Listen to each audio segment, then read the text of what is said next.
Mowgli sí existió. Y no era un dibujo animado. Su nombre verdadero fue Dina Sanichar.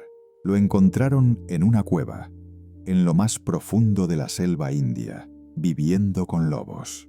Caminaba en 4 patas, gruñía en lugar de hablar y solo comía carne cruda. Y te preguntarás, ¿qué tiene que ver la historia de Mowgli con una niña de 5 años? Escucha con atención, porque lo que estás a punto de oír rompe las leyes de la lógica y de todo lo que conoces. Pero, a diferencia del cuento que Disney nos vendió como una historia alegre, volver con los humanos no fue su salvación. Fue el comienzo de su infierno. Lo ataron como a una bestia, lo exhibieron como una atracción para turistas y lo llamaron el niño salvaje. Detrás de esa versión colorida y tierna que todos recordamos, se ocultan 2 historias oscuras, la de aquel niño real arrancado de su manada y la del propio Rudyard Kipling, el autor del libro que dejó en sus páginas rastros de los abusos que sufrió en su niñez. Tan marcados estaban esos recuerdos que, años después, en el sótano de la casa donde creció, alguien halló una palabra tallada en la pared: ayuda. Y ahora, más de un siglo después, una niña de apenas 5 años ha comenzado a hablar de todo eso con detalles imposibles, lugares, nombres y escenas que solo se encuentran en archivos históricos olvidados. Entonces dime, ¿cómo puede una niña que acaba de aprender a leer recordar cosas que pasaron antes de nacer? La historia comienza en una pequeña aldea al norte de la India, cerca de Uttar Pradesh, la misma región donde Sanichar fue encontrado en 1867. Allí vive una familia común, con una hija llamada Anaya, una niña de 5 años, risueña, callada, pero diferente. Desde que aprendió a hablar, decía cosas que nadie entendía. En sus juegos no había muñecas ni princesas, sino lobos, tigres, cuevas y fuego. Cuando le preguntaban de dónde sacaba esas ideas, solo respondía: «Yo estuve allí». Al principio, sus padres lo tomaron como una fantasía. Los niños inventan mundos todo el tiempo, ¿no? Pero pronto, los juegos se volvieron pesadillas. Anaya despertaba a medianoche gritando nombres: Balu y Akela, Bagheera, nombres que, aunque parezcan familiares por la película de Disney, ninguno de sus padres había mencionado jamás. ¿Cómo podía conocerlos? ¿Por qué los pronunciaba con tanta desesperación, como si estuviera recordando un pasado que nadie le contó? Una madrugada, su madre decidió grabarla con el teléfono mientras dormía. Lo que registró fue tan inquietante que aún hoy evita ver el video. La niña se incorporó en la cama, con los ojos cerrados, murmurando en un idioma extraño. Las palabras eran guturales, rápidas, con una cadencia que recordaba al hindi antiguo mezclado con sonidos animales. Cuando los padres mostraron la grabación a un profesor local, él aseguró que reconocía algunas palabras: Jangli, selva; Agni, fuego; Bacha, niño. Eran términos usados en el siglo XIX, en el dialecto de la región donde Dina Sanichar fue hallado. Pero lo más perturbador no fueron las palabras, sino el tono. No sonaba como una niña soñando, era una súplica. «No los quemen, ellos no me dejarán». ¿Qué podía significar eso? ¿Era una simple coincidencia o la voz de algo que había regresado para contar lo que nadie quiso escuchar? Alarmados, los padres consultaron a una psicóloga infantil. Ella intentó hablar con Anaya en sesiones grabadas. En una de ellas, la pequeña dibujó una escena: una cueva, un grupo de animales y una figura humana rodeada de fuego. Luego escribió, con su letra torpe, una palabra que nunca le habían enseñado: ayuda. Esa sola palabra bastó para helar la sangre de los adultos presentes, porque esa misma palabra fue hallada grabada en el sótano de la casa donde Kipling pasó su infancia, el lugar donde se cree que sufrió los abusos que marcaron su vida. ¿Era una coincidencia? ¿O algo, de algún modo, estaba repitiendo el mismo grito desde otro tiempo? A medida que la psicóloga indagaba, la niña empezó a hablar de la selva, como si la conociera. Describía ríos exactos, templos cubiertos de raíces, árboles con marcas en las cortezas que, según ella, eran las señales de los lobos. Uno de los dibujos de Anaya mostraba una escena desconcertante: una pantera observando desde las sombras, un tigre con la cola envuelta en fuego y un niño corriendo entre los árboles. Cuando la psicóloga le preguntó quién era ese niño, la pequeña respondió con una voz que no parecía suya: «Fui yo». Esa frase quedó grabada en el audio. Los investigadores la analizaron varias veces. La voz parecía provenir de un tono más bajo, casi imposible para una niña tan pequeña. Desde ese momento, la historia dejó de ser un simple caso clínico y se convirtió en un misterio. Al revisar archivos antiguos, el equipo descubrió que la descripción que Anaya hacía del paisaje coincidía con la zona donde se encontraba el orfanato que albergó a Dina Sanichar. Incluso los detalles más mínimos, la disposición de los árboles, el tipo de piedra en las cuevas, los sonidos de los animales, eran exactos. ¿Cómo podía saberlo? ¿Cómo podía recordarlo? El caso empezó a llamar la atención de periodistas locales. Uno de ellos, especialista en fenómenos paranormales, fue el primero en relacionar los testimonios de la niña con los registros del niño lobo. Según sus notas, la forma en que Anaya se movía durante los episodios de trance, a 4 patas, con movimientos rápidos, tensos, casi animales, coincidía con las descripciones médicas que se hicieron de Sanichar. Pero había algo más. En sus relatos, la niña mencionaba a un hombre del fuego. Decía que ese hombre los había separado, que había matado a su familia de lobos y que después la había encerrado en una jaula. Cuando le preguntaron cómo sabía eso, Anaya respondió algo que dejó sin palabras a todos: «Porque lo vi cuando moría». ¿Podría un recuerdo de otra vida manifestarse en los ojos de una niña? ¿O acaso hay memorias que el alma se niega a olvidar, aunque cambie de cuerpo? Las noches se volvieron más extrañas. Los padres contaban que a veces Anaya se levantaba, abría la ventana y aullaba mirando a la luna. Los perros del vecindario respondían al instante, como si la reconocieran. Su madre, aterrada, intentó impedirlo, pero la niña lloraba. Decía que ellos la estaban llamando y que si no contestaba, volverían a buscarla. Los científicos ofrecieron todo tipo de explicaciones: parasomnias, recuerdos implantados, exposición mediática, pero ninguno pudo explicar cómo Anaya conocía palabras, lugares y fechas que no estaban en ningún libro infantil. Una madrugada, mientras su padre intentaba consolarla, ella murmuró algo más: «Balu no volvió.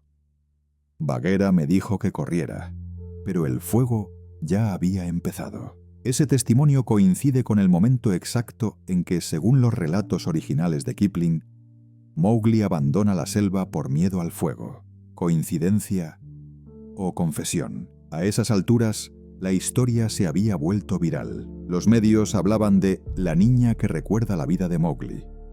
Algunos la llamaban mentirosa, otros la veían como un fenómeno. Pero el detalle que casi nadie notó fue uno: Anaya nunca había visto la película de Disney. Sus padres eran muy estrictos con el contenido audiovisual, y la niña ni siquiera conocía el nombre Mowgli hasta que los periodistas se lo dijeron. Y aún así, describía el orfanato donde Sanichar pasó sus últimos años con precisión quirúrgica. Las paredes eran frías, olía a humo y jabón.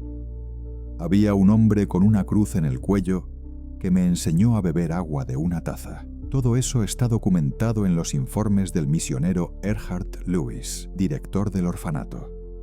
¿Cómo explicarlo? ¿Cómo justificar que una niña de 5 años pudiera conocer documentos que permanecieron guardados más de un siglo?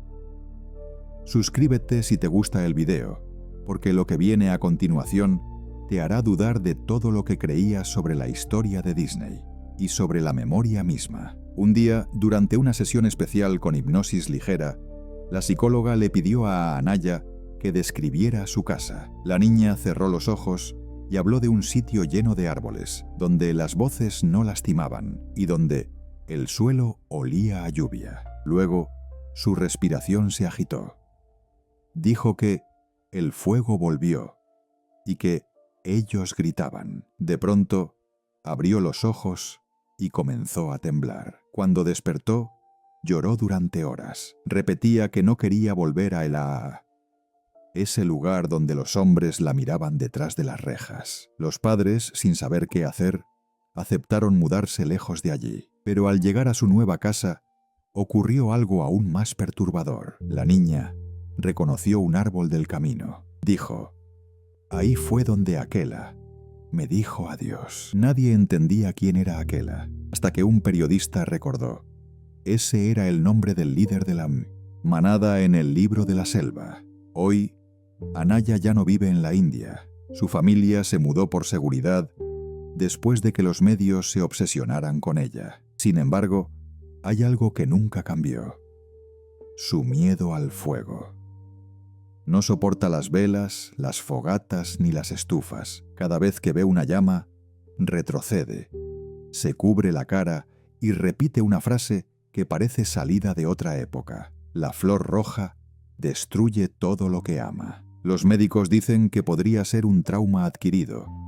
Pero ¿cómo puede temer algo que nunca ha vivido? ¿Y cómo puede recordar con tanta exactitud los nombres, los olores, los sonidos de una historia enterrada hace más de 100 años? Quizá no sea una simple coincidencia. Tal vez Disney, sin saberlo, no adaptó una fantasía, sino un eco real. Tal vez la historia de Mowgli nunca terminó. Solo cambió de cuerpo. Suscríbete si te gustó el video. Y cuéntame, ¿tú también crees que algunas almas regresan para contar lo que el mundo decidió olvidar? Durante meses, los investigadores que siguieron el caso intentaron comprobar cada palabra.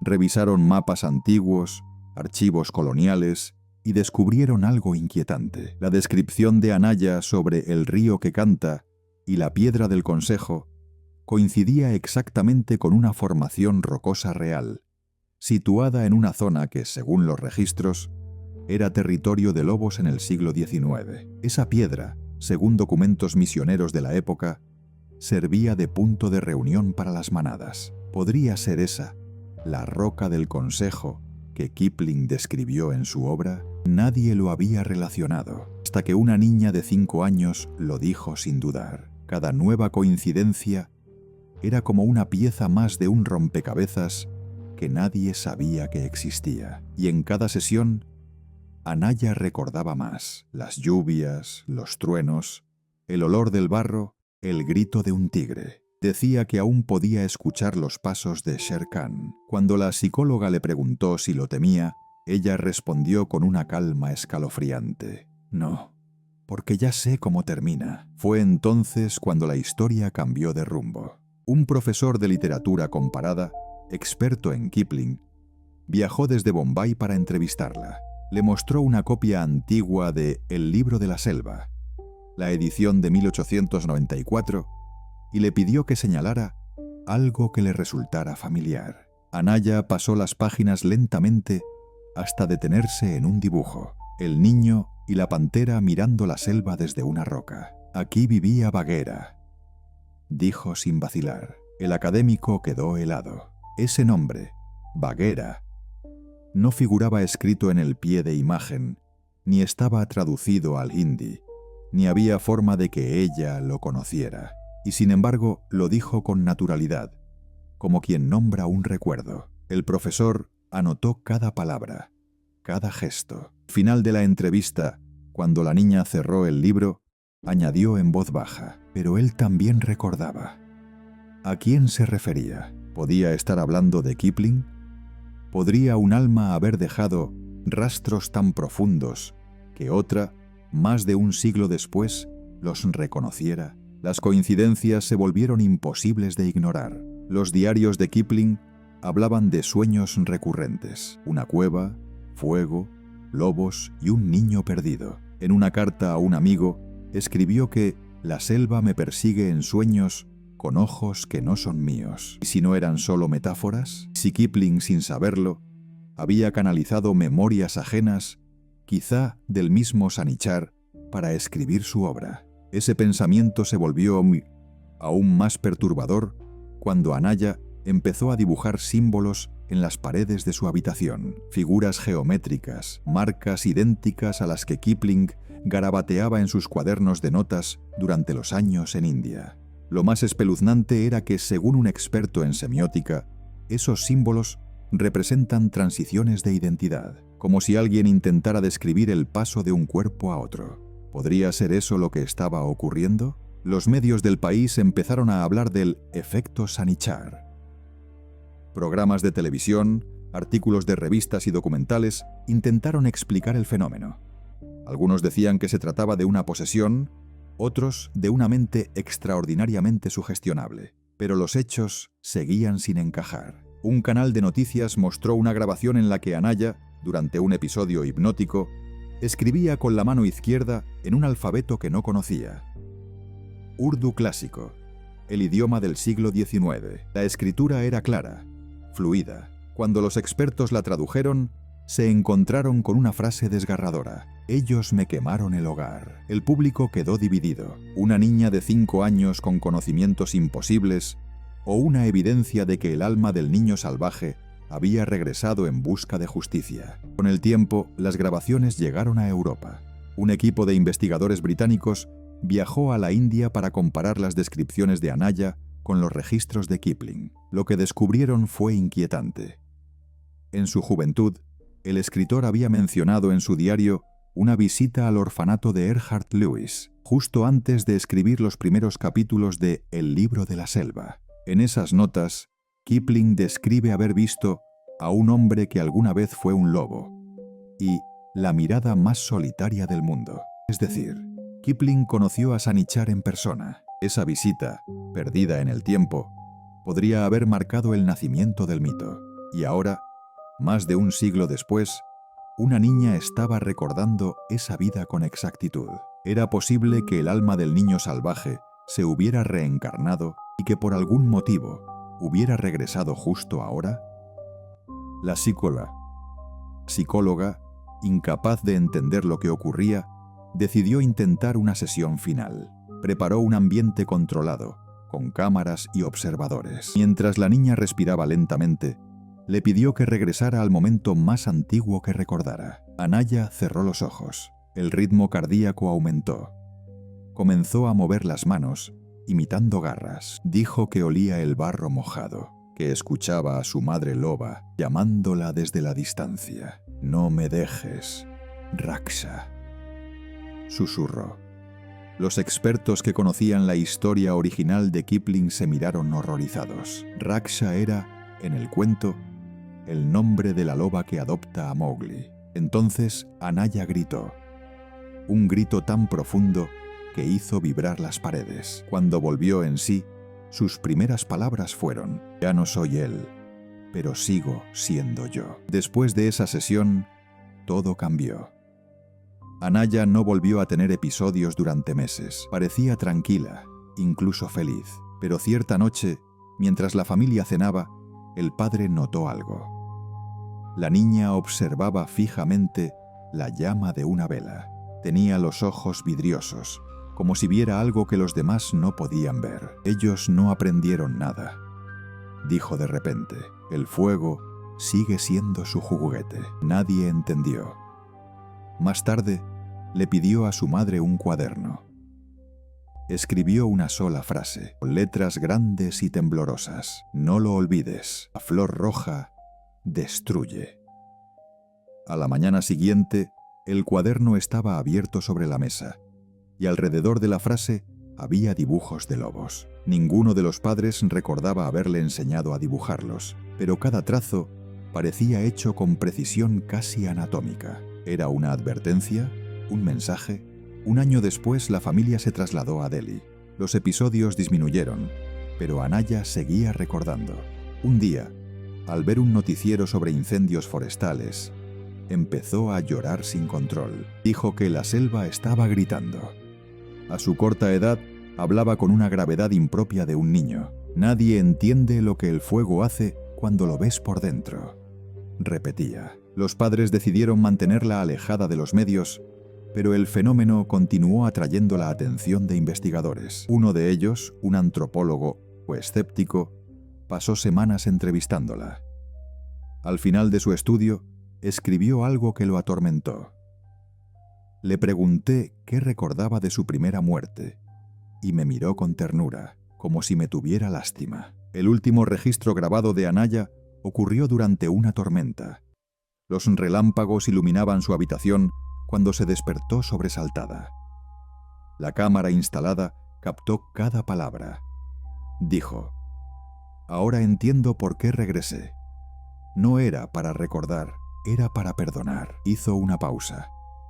Miró directamente al lente y añadió: «Yo fui el niño que Disney convirtió en cuento, pero nadie contó lo que pasó después». La grabación termina con un silencio largo, interrumpido solo por el sonido del trueno. Al día siguiente, los padres contaron que la niña había dormido tranquila, sin pesadillas, por primera vez en años. ¿Fue ese el momento en que su alma finalmente descansó?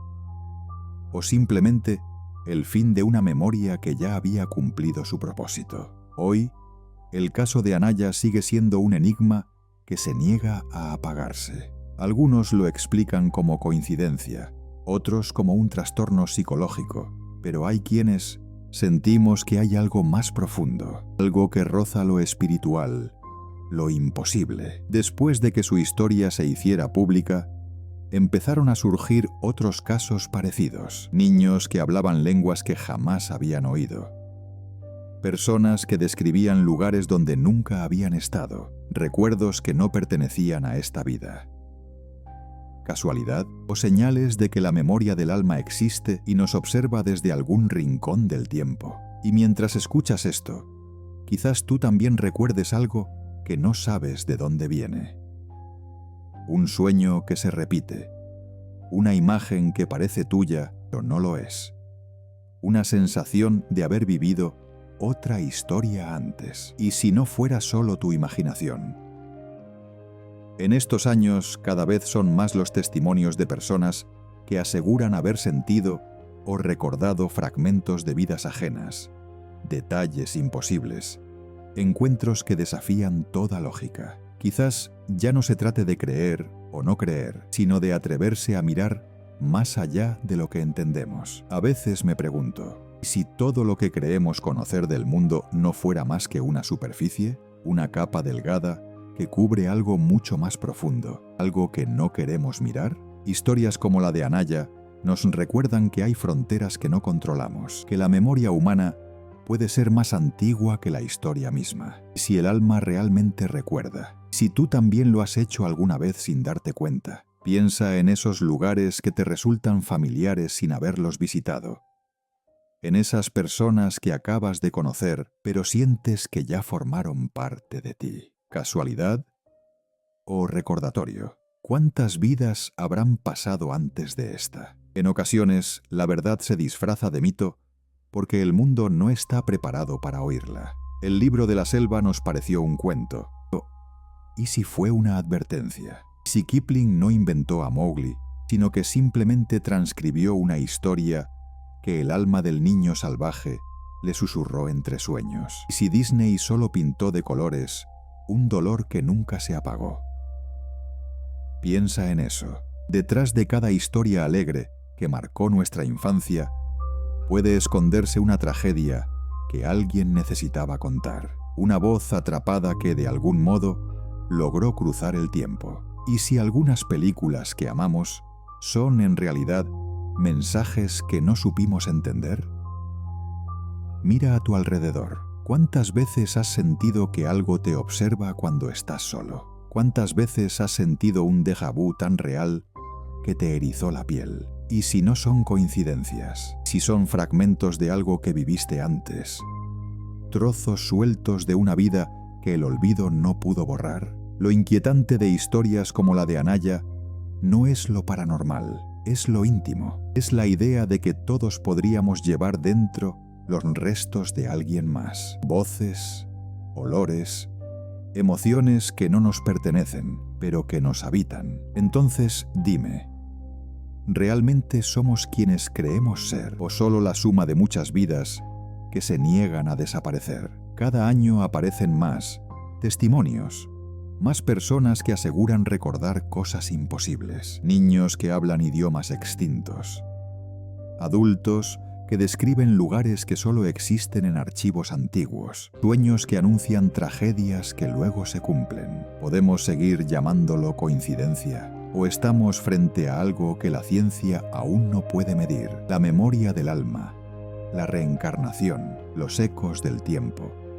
Llámalo como quieras, pero el patrón está ahí, silencioso, constante, esperando que alguien lo mire sin miedo.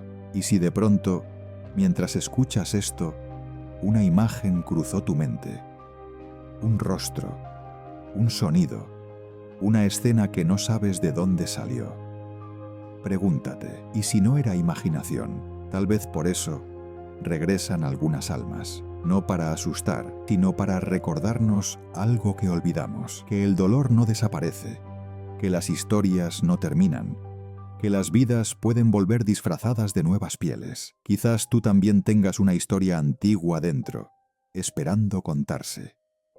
Una que te pertenece y no al mismo tiempo. Si conoces un caso así, si alguna vez has sentido que algo o alguien te habla desde otro tiempo, déjalo escrito en los comentarios, porque lo cierto es que cada año son más los testimonios que se repiten, más los secretos que emergen. Quizás no lo entendamos todavía, pero hay algo en este mundo que insiste en volver.